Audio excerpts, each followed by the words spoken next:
Hi everyone, obviously the title of this video speaks for itself, but before we jump into it, a couple of things. One, having empathy towards Palestinian people who are losing their family members, their lives, their homes, their pets, basically everything they could possibly ever have, their freedom.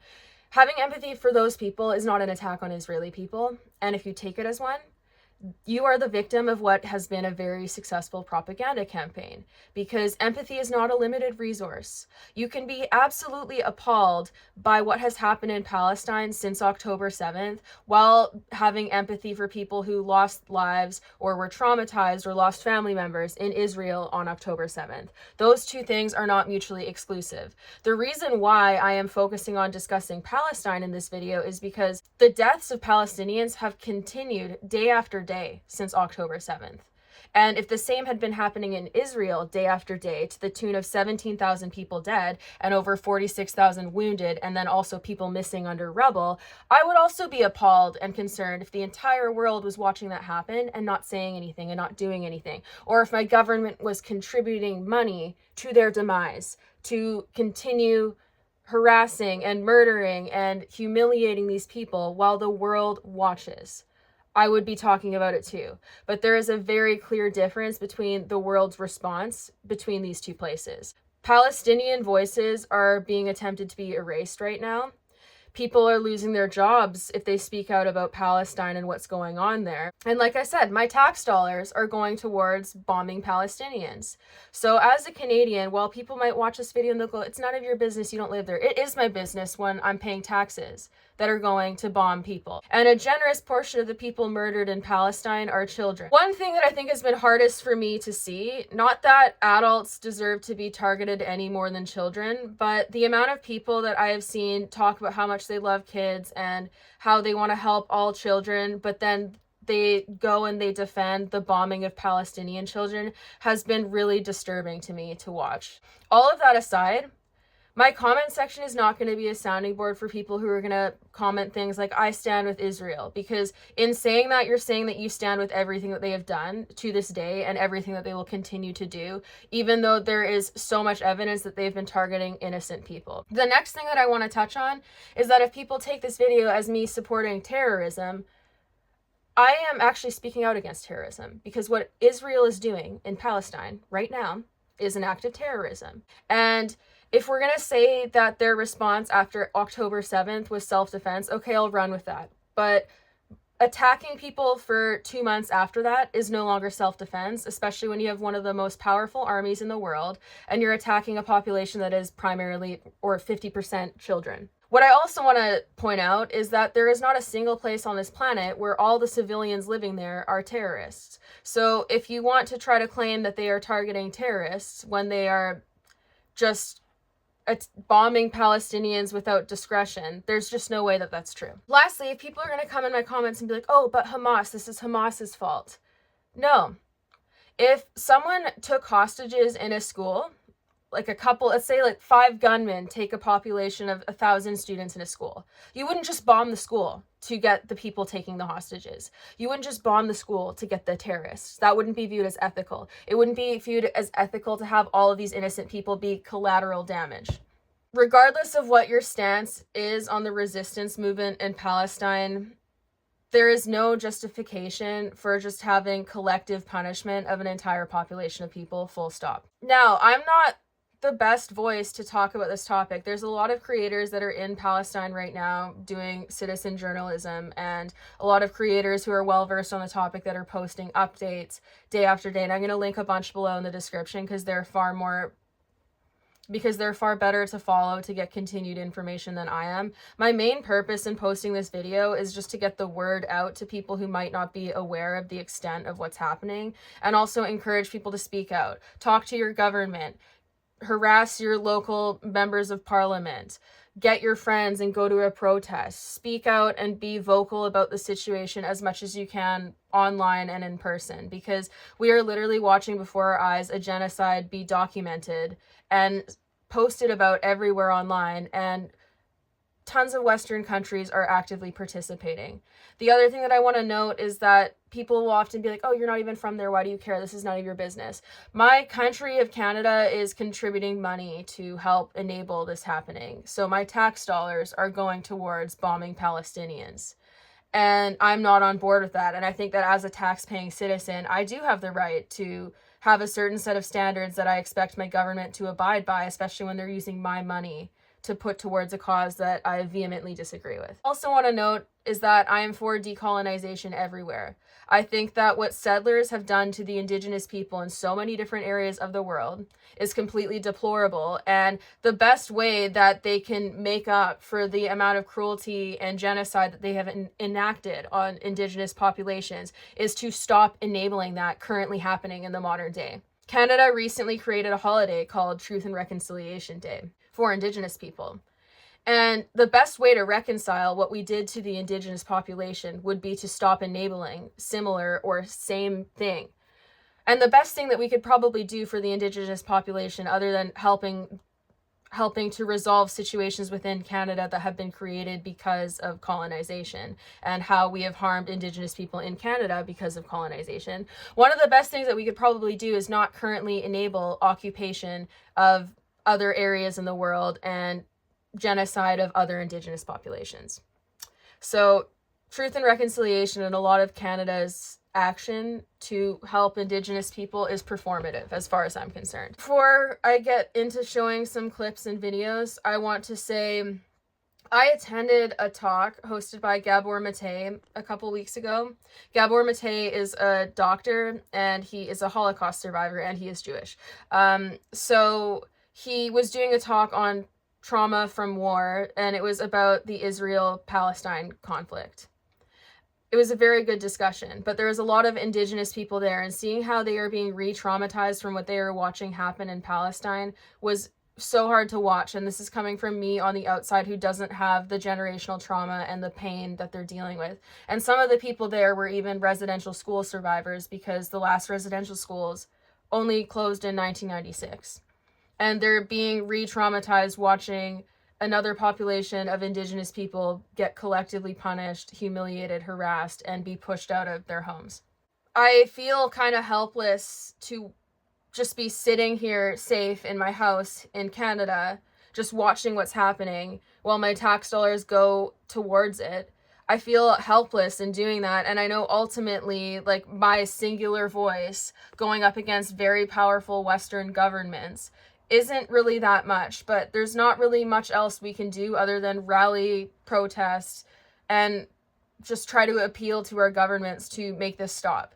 Being apathetic and not talking about it and being silent is being complicit to some extent, or directly supporting the actions of Israel is being complicit to some extent. And I don't really see how not saying anything would be favorable. So all of that aside, if you want to look more into what has been going on, I'm going to leave the creators down below in the bio. This video with the clips I'm going to show are going to mostly, honestly, be focused on animals, not because I think they deserve more empathy than the people dying, but because I find that white people from Western cultures who haven't cared about what's going on right now seem to be more likely to care about animals, as sad as that is. So I want to show how everyone in Gaza right now is being impacted by this, including the animals that live there. There's been numerous videos I've seen now of how cats and kittens are starving, and then also donkeys and horses are being brutally injured and maimed from the bombing. And so when I show these clips, I'm going to just say, like, they're going to be graphic, so I encourage you to not watch the rest of this if that's going to be something that bothers you. And my purpose for sharing them is, once again, to just draw awareness. And I really encourage people to check out the sources in the description, because they'll give you a way better scope of what's actually happening in Palestine right now. But the biggest takeaway that I think people should have is that since October 7th, over 17,000 people have died. 46,000 people or more are wounded and stuck under the rubble of buildings that have been bombed. And a huge portion of the people who have died are children. One of the highest represented age in the death tolls is 5 years old. Once again, if people are going to come on here and try to say that this is supporting terrorism, to be concerned about what's going on, then I ask you, why is a 5-year-old a terrorist just because they're Palestinian? What did children do to you? Do we just not care about kids just because of their ethnicity or their nationality? Why? So anyways, I'm going to show some clips that are going to be disturbing, and then I encourage you to go and support Palestinian creators, go and support Palestinian charities, go and advocate to your local government and your provincial or national government. Go to protests, elevate Palestinian voices and other people who are covering the news on this. Also, just consider the fact that polluting the world from repeated bombing over a 60-day period when we're in a climate crisis isn't good for anyone. And also, murdering people's families and destroying their homes and taking away everything that they have is not going to stop radicalism at all. It's just going to incite more of it. Violence just creates more violence. And occupying a group of people and basically keeping them in the world's largest open-air prison isn't going to bring peace. Let's check out the videos. I'm going to post them, and then I'll leave credits for like where I got them from, and then also I encourage you to please go and follow all the creators that I'll list below.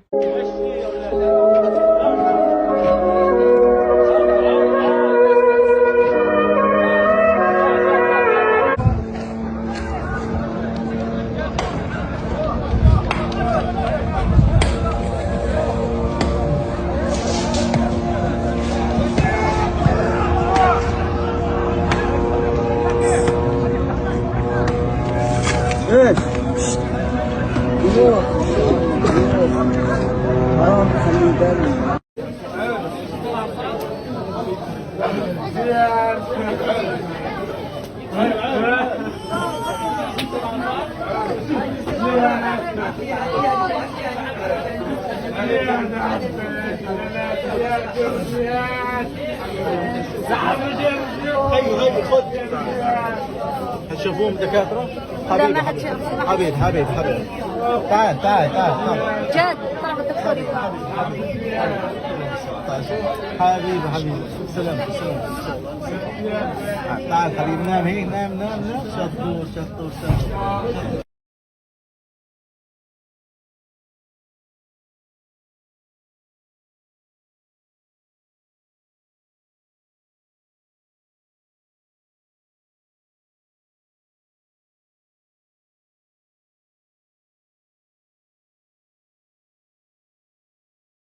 So I understand that those videos were probably hard to watch. I just want to once again remind people that the discomfort we feel watching what's going on in Palestine from the comfort of our homes when we're safe is nothing compared to the discomfort the people who are there are experiencing right now. The loss and the horror and the trauma that they're experiencing. Everyone who survives what's going on right now is going to carry generational trauma. So the impact of this, even just as what's already happened, which is horrendous and so impactful to take that many lives, that impact is going to just continue being compounded over the years because we've created lifelong trauma for tons of people, and we've created families that are going to be growing up without children and children who are going to be growing up without parents. Okay, so since I cited the numbers of the deaths in Palestine, I'm going to read you a tweet by Raphael Shimanov. I'm probably mispronouncing his last name, so I apologize. Because he posted a tweet to put the deaths and injuries in Palestine in proportion to American population. Just under 2.5 million Americans killed, 6.3 Americans wounded, 64.8 million homes destroyed, and then 285 million Americans displaced. Adjusting for population, Israel's attack on Gaza, if it were the US, would be just under 2.5 million Americans killed. That's the equivalent to murdering every single person in Las Vegas, Boston, Detroit, Seattle, and Atlanta in 55 days, almost half of which are children. The total number of Palestinians missing under the rubble or disintegrated by bombs is the equivalent of the entire population of New Orleans, Washington, D.C., San Francisco combined. Vast majority are women and kids. And the last thing he said, that for people who doubt the numbers provided by the Gaza Health Ministry, this is what he said. I'm just going to quote his tweet directly, and then I'll link him in the description too. For those of you who doubt the numbers provided by Gaza Health Ministry, for you to doubt them implies you agree that we should be concerned if they were true. If so, tell me which number would finally make you concerned and what you will do once that number is proven.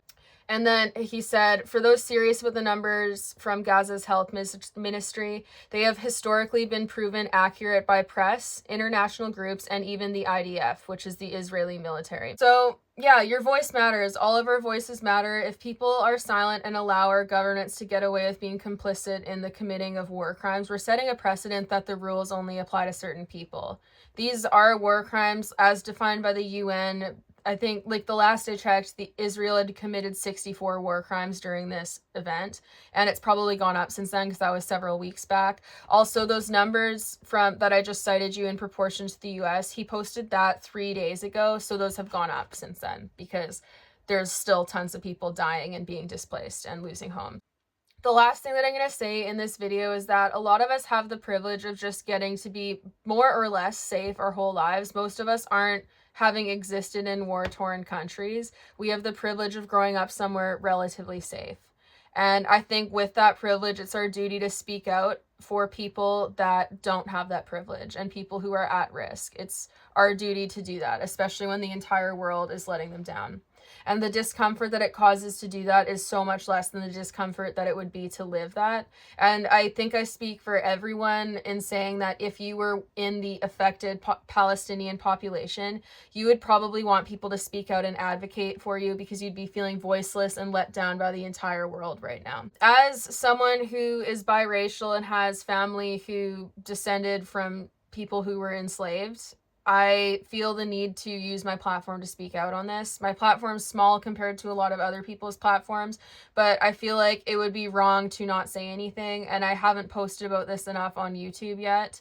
So while this might cause people to hate me because they're going to be like, you're posting politics, not horses, this really shouldn't be political. Human rights shouldn't really be political. They should just be something that we uphold and respect because everyone deserves safety and to live. And this issue extends far past Palestine because there's also genocides going on in the Congo and Sudan right now. And I'll also link stuff down below for that because the Western media sources are completely erasing a lot of these topics.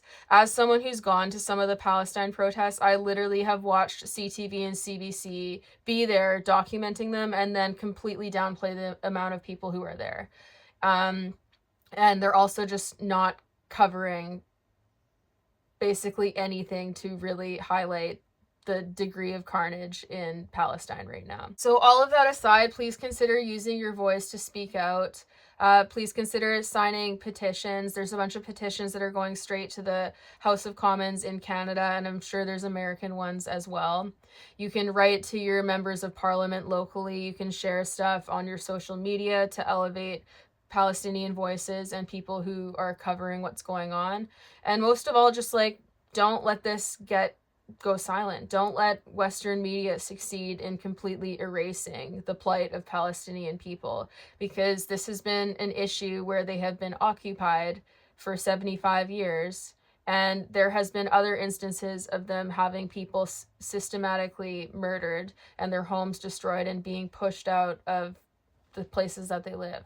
So in this modern world where we should be doing better and not repeating the same or similar mistakes as we have in the past in other situations, we really need to push for a change, because we're never going to find peace if it is this easy for people to be dehumanized to the point where their murder is justified and people no longer empathize with their plight. And there's no reason why any feeling person shouldn't empathize with the plight of Palestinians. Even if you think that Hamas is a terrorist organization, that doesn't justify murdering tons of Palestinian families that have nothing to do with their actions. And I think dehumanizing people to the point where you hold them accountable for their government and suggest that they deserve to die because of a government that was elected in 2006 and hasn't had any elections since. So many of the people alive in Palestine today hadn't been able to vote. But even still, even if they could vote, people don't necessarily know what their governments are planning. People are not their governments. and holding them accountable for war initiated by their governments is not fair. But with that said, there's a big difference between a resistance movement in an occupied state and entering an occupied state and carpet bombing 2 million people as one of the most powerful militaries in the world. And if I lose followers and friends from this, okay, good riddance. I already have. This shouldn't be controversial. This shouldn't upset people. It also shouldn't surprise people that if I'm outspoken about horse welfare, that I'll also care about people who are being mistreated. So if you're surprised by that, then you've gravely underestimated what type of person I am.